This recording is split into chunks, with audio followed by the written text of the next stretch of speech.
हम लोग 16 सीट जीते थे, 16 सीट रहा, इसमें क्या दिक्कत है? 17 पर लड़े थे, इस बार 16 आ गए। अरे भाई, तो स्वाभाविक है, गठबंधन की राजनीति में अगर आपको सबको मिला करके चलना है तो कुर्बानी तो देना पड़ता है। चिराग पासवान की पार्टी लोजपा, वो आपस में विखंडन हो गया, वो अलग विषय है।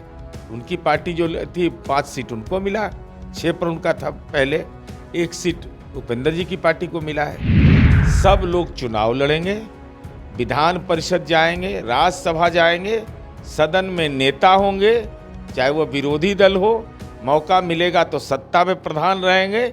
इसके अलावा जो लोग हैं, तबला मृदंग बजाते रहिए, हारमोनियम बजाते रहिए। अखिल भारतीय कांग्रेस पार्टी जो राष्ट्रीय पार्टी है, उसको कम से कम डबल डिजिट में सीट मिले।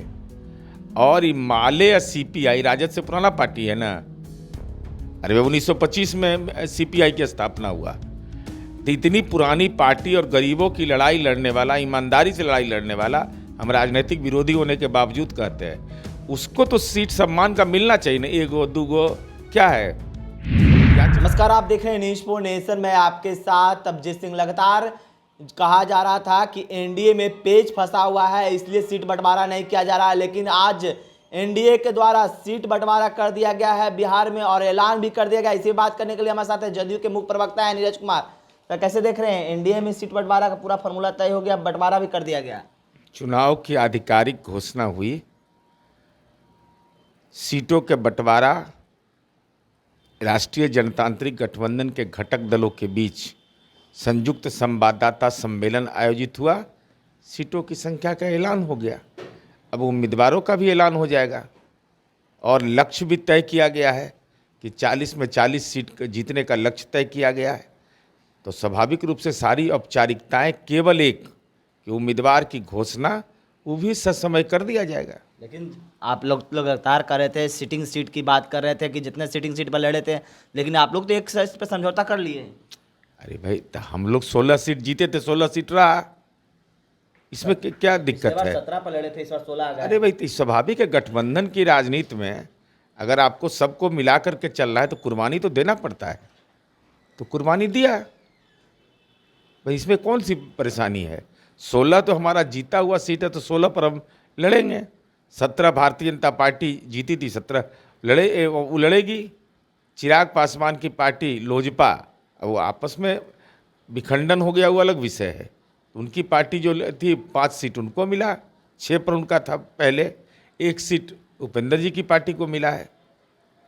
लेकिन जिस तरह से पारस जी को अब साइडलाइन कर दिया गया है, चाचा भतीजा को साइडलाइन कर, लग रहा है कि पारस जी भी अब एनडीए को कुछ नुकसान पहुंचाएंगे। भारतीय जनता पार्टी का केंद्रीय नेतृत्व घटक दलों से संवाद कर रहा था, चाहे वो लोजपा आर हो या लोजपा हो, हम हो, उपेंद्र जी की पार्टी राष्ट्रीय लोक मोर्चा हो।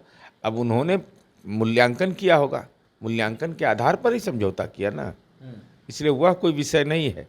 विषय है दिल्ली में मोदी जी की सरकार को अगर बनाना है तो एकजुट होकर के चुनाव लड़ना है। लेकिन मुकेश सहनी, चाचा पारस जी को भी साइड कर दिया गया है, तो लग रहा है कि एनडीए को नुकसान पहुंचाएंगे। मुकेश सहनी भी अब लग रहा है कि महागठबंधन की ओर जा सकते हैं, पशुपति कुमार पारस भी महागठबंधन की ओर जा सकते हैं। अब कौन कहाँ जाएंगे, उस पार्टी की रणनीति हम थोड़े तय करते हैं।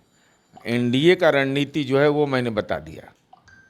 जो 400 पार के संकल्प आप किया जा रहा था, आप लोग साथ दीजिएगा उन लोगों। बिल्कुल बिल्कुल, कार्यकर्ता एक दूसरे का सहयोग करेंगे। कई सीट पर भी फेरबदल देखने को मिला है, अब जदयू है जो बीजेपी को समझौता करके दे दिया है, तो कैसे लग रहा है कि? अरे कहीं कुछ नहीं है भाई, आपस में गठबंधन में ही सब कुछ होता है, ये स्वाभाविक है ना। बिना गठबंधन की राजनीति आवश्यकता है, तो सबको मालूम है कि कहीं कोई सहयोगी दल का चुनाव लड़ेगा, जो लड़ेगा उसका लक्ष्य एक ही है, उस लक्ष्य के अनुकूल काम करेंगे। लालू यादव की बेटी रोहिणी आचार्य भी अब चुनाव लड़ने जा रही है छपरा से, कैसे देख रहे हैं इसको? तो क्यों नहीं लड़ेंगी, लड़ना ही चाहिए। उस घर में एक भी आदमी अगर नहीं लड़ रहा है तो वो राजनीति का गुनाह है। क्यों नहीं लड़ेंगे भाई, सबको मौका मिलेगा। भैया जब जगता बाबू जैसे लोग, उदय नारायण चौधरी जी जैसे लोग, श्याम रजक जी जैसे लोग, माननीय रामचंद्र पूर्वे जी जैसे लोग, कि जब कोई भूमिका ही नहीं रही, जब लोग जयकारा में लग गए ऐसे लोगों के, तो स्वाभाविक परिणति है ना, तो स्वाभाविक है। ये तो बहुत देर हो रहा है, जितना लोग है सब लड़ जाए, अब विलंब कहीं कारण कीजिए, इससे अच्छा कब समय मिलेगा। इसलिए हमको तो लगता है कि राष्ट्रीय जनता दल के नेतृत्व को बाकायदा प्रस्ताव पारित कर देना चाहिए कि जितने भी उस परिवार के सम्मानित सदस्य हैं सब लोग चुनाव लड़ेंगे, विधान परिषद जाएंगे, राज्यसभा जाएंगे, सदन में नेता होंगे, चाहे वो विरोधी दल हो, मौका मिलेगा तो सत्ता में प्रधान रहेंगे। इसके अलावा जो लोग हैं तबला मृदंग बजाते रहिए, हारमोनियम बजाते रहिए। महागठबंधन की सीट बंटवारा को कैसे देख रहे हैं, क्या लग रहा है कौन जल्दी करेंगे वो लोग?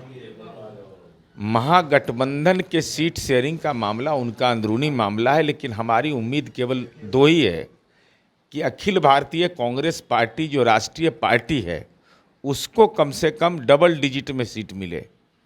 और ये माले या सीपीआई, राजद से पुराना पार्टी है ना, अरे 1925 में सीपीआई की स्थापना हुआ, तो इतनी पुरानी पार्टी और गरीबों की लड़ाई लड़ने वाला, ईमानदारी से लड़ाई लड़ने वाला, हम राजनीतिक विरोधी होने के बावजूद कहते हैं उसको तो सीट सम्मान का मिलना चाहिए ना। एगो दूगो क्या है, याचक बना के रखे हुए वामपंथी पार्टियों को, और वामपंथी पार्टियों में सीपीएम को मिलेगा कि नहीं, अगर नहीं मिला तो जमीर जागेगा कि नहीं।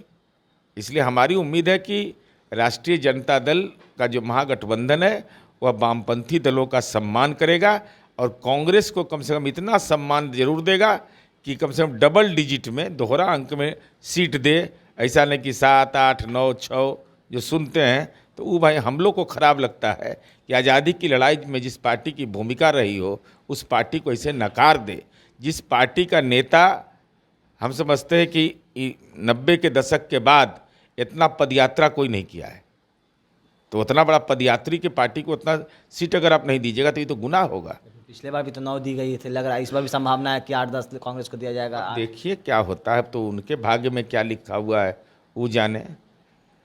क्या कुछ कर रहे थे जदयू के मुख्य प्रवक्ता नीरज कुमार, आपने सुना। इस तमाम खबरों पर न्यूज़ स्पॉन्सर के साथ नमस्कार।